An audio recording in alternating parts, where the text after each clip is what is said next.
প্রত্যেকেরই কম বেশি এই জগতে গুরু আছে, আমারও গুরু আছে। তো আমার গুরু কন্টেন্ট আপলোড দিলেই 2 million, 3 million, 4 million, 1.5 million, 2.5 million, 700কে, 800কে, 900কে ভিউ কীভাবে হয় সেই টিপস সম্পর্কিত কথা বলবো আজকে।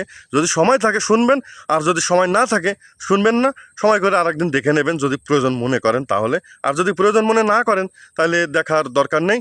আপনার নিজের মূল্যবান সময়টুকু আপনার নিজের কাজেই ব্যবহার করেন। তো যে কথা বলছিলাম যে আমার গুরুর 2-3 মিলিয়ন ভিউ হয়, আমাদের কেন হয় না, আমার কেন হয় না?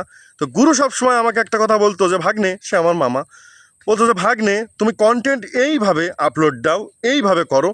তাহলে মামা ওইভাবে আমার তো ভালো লাগে না, আমার তো বিভিন্ন ও সাজসজ্জা না করলে ভালো লাগে না। তা বলছে বাবা আমার তো কোনো সাজসজ্জা নেই, তা আমারটা কীভাবে চলে?